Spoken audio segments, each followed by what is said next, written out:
Hey folks, on this year's anniversary of the 10/7 attacks, Zoran Mamdani posted a statement to Twitter outlining some of his campaign's feelings about the events of that day and their horrifying aftermath, and bloodthirsty bigots filled his reply with some unbelievable nonsense. I'll be reading you that statement in full shortly, but before I do so, I would like to outline exactly why I'm doing this in the first place. I do not naively anticipate that anything I say here is going to be convincing to those who have willingly signed off on the horrific, repulsive war crimes Israel has committed in Gaza, let alone their illegal settlements in the West Bank. If you have listened to Israel's various ministers detail their desire to cleanse Palestine of people they describe as animals and found yourself nodding along, nothing I say here can fix what is wrong with you.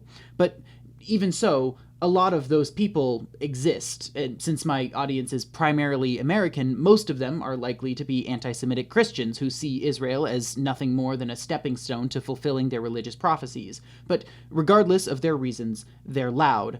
Day in and day out, alongside news of the IDF's latest atrocity, loud far-right voices dedicate hours of their time to justifying the unjustifiable. And even if you know most of the relevant facts, you're a human being, and the constant screeching of the other side is bound to affect you at some point. Eventually, you might start asking yourself, could I be wrong? What am I missing that makes these people so confident? So this is a quick video for you. In many circumstances, you could be wrong, and that self-reflection is a good impulse that you should encourage. But this is not one of those circumstances. There's a reasonable chance that you might think that I'm not using strong enough terms here, or that I've made a mistake somewhere, and you may even be right about that. I've struggled a little bit to find the right words to say here, but I'm trying to speak out in the best way that I know. Links to a few relevant charities are going to be in the description, as well as sources, of course. Historically, I tend to donate to the Palestinian Children's Relief Fund, but I'll add a couple more as well. Here is Mamdani's statement. 2 years ago, Hamas carried out a horrific war crime, killing more than 1,100 Israelis and kidnapping 250 more. I mourn these lives and pray for the safe return of every hostage still held and for every family whose lives were torn apart by these atrocities. In the aftermath of that day, Prime Minister Netanyahu and the Israeli government launched a genocidal war, a death toll that now far exceeds 67,000, with the Israeli military bombing homes, hospitals, and schools into rubble. Every day in Gaza has become a place where grief itself has run out of language. I mourn these lives and pray for the families that have been shattered. Our government has been complicit through it all. This must end. The occupation and apartheid must end. Peace must be pursued through diplomacy, not war crimes, and our government must act to end these atrocities and hold those responsible to account. These last 2 years have demonstrated the very worst of humanity. We must answer it by modeling the very best, a relentless pursuit of our higher ideals and an unwavering commitment to universal human rights. Some left-wing folks have taken issue with this statement, and on some level I understand why he didn't mention the graphic, exaggerated claims made by the IDF and its supporters to paint the October 7th attacks as worse than they already were, for instance, something which even the ADL has acknowledged to be a problem, but I think given the circumstances, this makes sense. October 7th was a war crime. Targeting civilians should be an essentially uncrossable line. But no matter how bad it was, absolutely nothing justifies what transpired afterwards, which is the essential point Mamdani was making.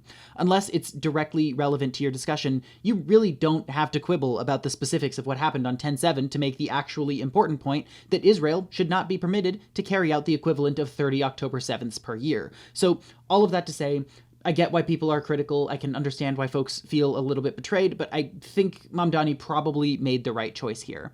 What I'm more concerned with, more than left-wing infighting, I know, is how the genocide defenders responded. So let's take a look at a few comments that, in my opinion, are fairly representative of the beliefs expressed by that camp.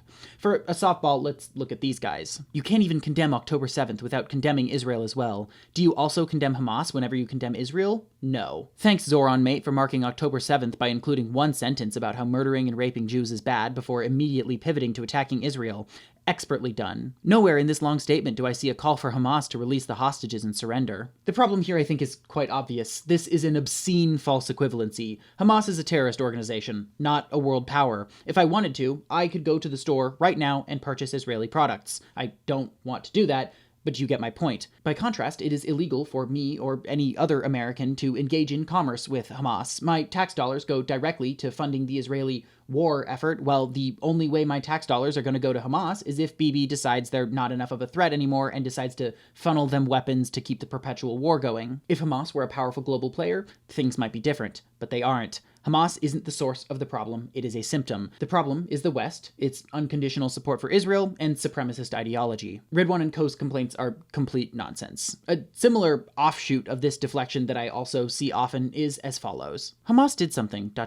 Anyways, here's why Israel is bad. The only argument many supporters of genocide have in their arsenal is the incessant rhetorical question, but do you condemn Hamas? When the answer is almost universally yes, but we have bigger fish to fry, they will revert to pretending as though you never said a thing. Mamdani referred to October 7th as a horrific war crime, but that will never be enough. See, the defenders of this ethnic cleansing don't actually care if you condemn Hamas. That means nothing to them.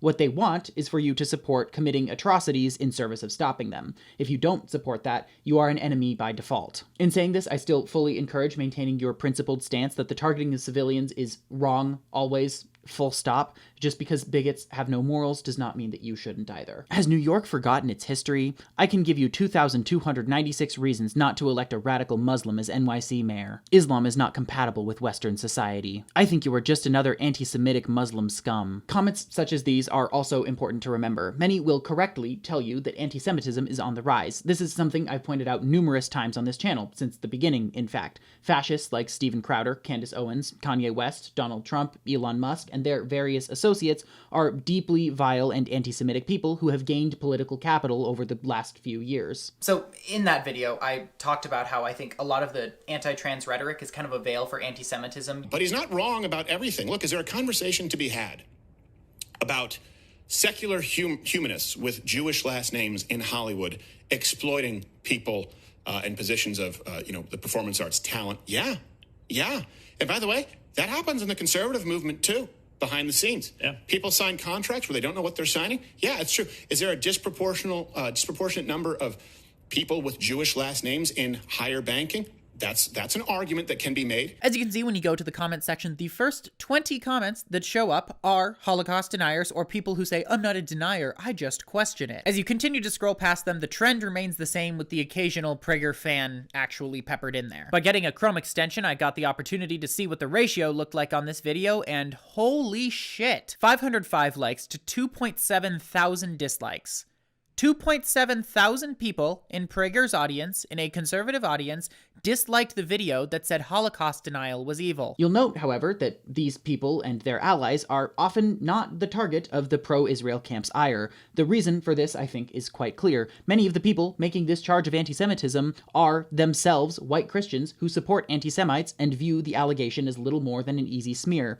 You can tell they don't actually have a principled stance on the subject because they are openly and explicitly xeno/Islamophobic. Anti-Semitism is bad because it is bigotry against human beings for the crime of existing. It's not wrong because it's bigotry against Jewish people, it's wrong because it's bigotry.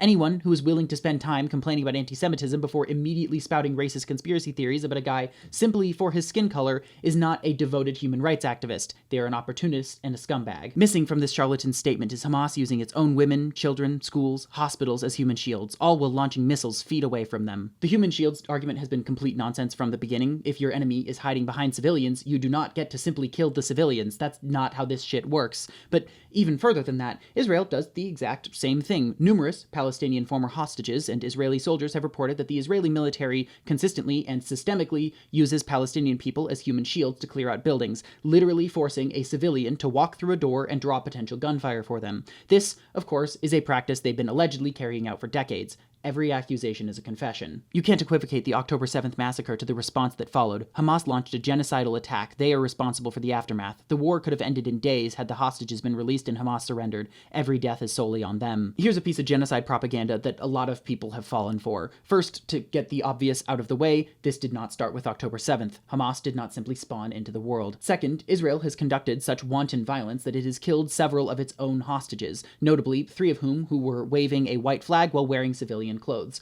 Are we seriously going to somehow now pretend that Israel is completely blameless for shooting 3 unarmed people in the name of saving their lives? Third, Perhaps most importantly, Netanyahu has repeatedly blocked efforts to rescue hostages. He does not want all of them free. He and his government want continued pretext to justify waging war on starving children and families. As I'm saying this, I'm aware Israel and Hamas have come to another ceasefire deal, and against all of my expectations, I hope to God that this one sticks. No matter what, it will come nowhere near anything approaching justice, not only because it doesn't include immense amounts of money and resources being dedicated to rebuilding Gaza, treating the wounded, and returning stolen land, but because there can be no justice after what has been done.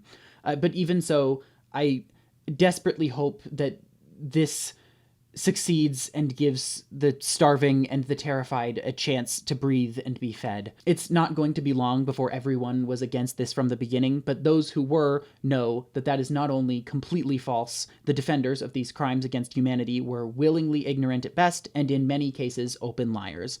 I am sorry that this is the world that we live in.